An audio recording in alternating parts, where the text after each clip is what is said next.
Magandang hapon po sa inyo lahat. Alexander Lexter Jules nagbabalik para sa inyong update. Ang sabi ni My Dreamers 40 seconds ago, TP announcement. Please prepare for our TP for the advanced screening and meet and greet First Live Volume number 2 on September 28. TP will start at 3 p.m. Please save drafts. Yan ang po ang sabi niya. Please, additional info niya, please avoid mentioning her name starting now to avoid conflict with the tag. So, hindi na tayo pwedeng mag-mention ng pangalan ng may entrata kung sasali tayo sa TP para hindi ma-confuse ang Twitter sa kung ano ba man ang mangyayari ngayong September 28 po yan. Yes mga kaibigan, nakita po natin itong photo na ipinost ni Bingkay, and I think this happened like for the month of August. Ito yung magkasama si Angie Salvacion and Maymay Entrata.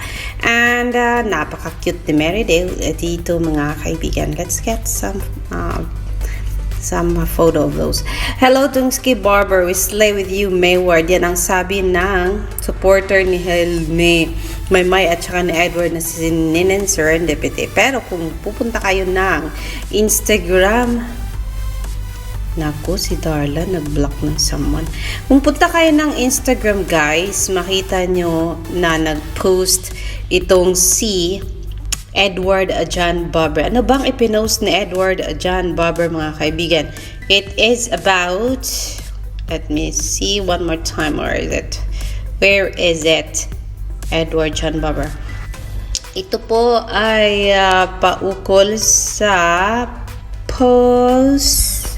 Hanapin na nga lang natin guys para siguradong sakto yung information nating ibibigay. It is about Edward Barber on the newest podcast. Click to listen. She is Hana Pangilinan talaga. Sabi, a Spotify original embracing change with Edward John Barber. Yan po ang mangyayari.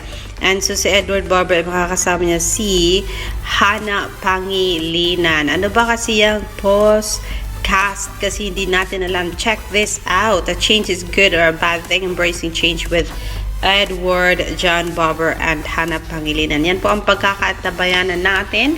Ito po ay sa Spotify mangyayari. Podcast with Hana Pangilinan. Podcast.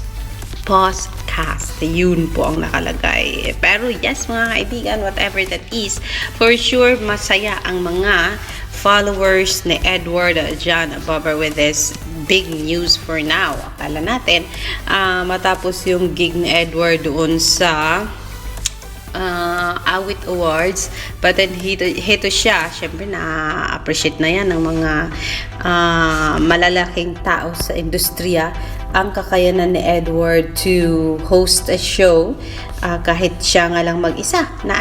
Nairaos niya ang I Want ASAP last Sunday. So yes, of course, kayang-kaya ni Edward dyan. Kasi basically, English naman talaga ang kanyang wika. And here he is.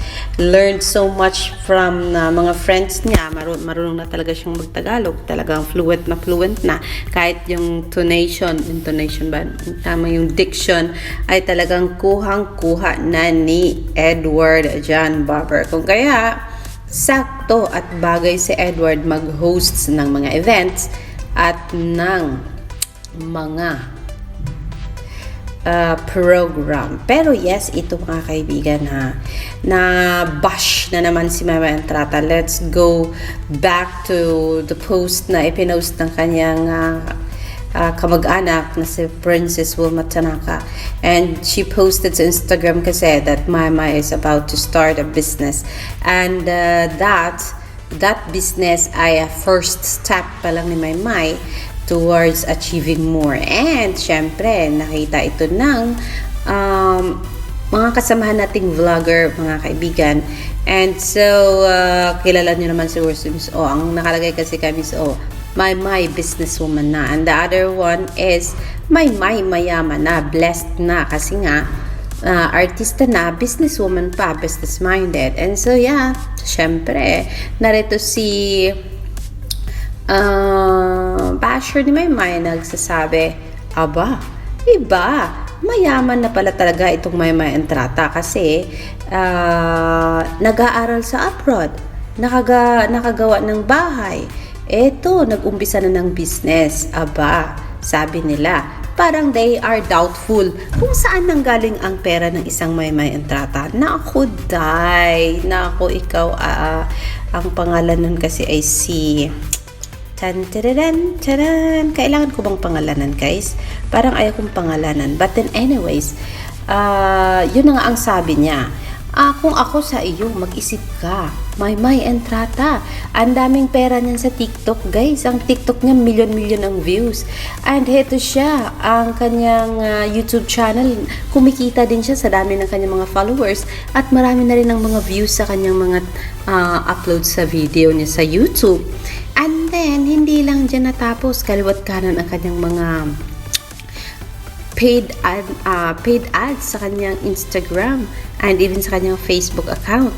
No wonder she earned a lot already, and kaliwat kanan din ang kanyang guesting sa ASAP Natin To, and bayad sila niyan. Pumunta pa siya ng America with brightest and greatest stars ng kapamilya. So what do you think ang mga perang dumating sa mga kamay ni Maymay? Piso-piso lang? For sure, hindi. Marami yan, mga kaibigan. So, it's not a question of where Mama Maymay took all those money. Kasi si Maymay marunong sa buhay. Tumutulong sa mga nangangailangan with all her charities. And so, I don't think so. Ang pera na ginagamit nga is from someone else, because no one in this world, especially sa buhay ngayon na ang hirap-hirap ng buhay, na talagang mamimigay ng pera ng ganyan-ganyan lang. So don't question Maymay. It's because Maymay is such an achiever woman. And look at how far her Amaka Bugera reached as right now. Sobrang dami na. Sabi nga ni Star Cinema, umabot na ito ng 32 million views. Kung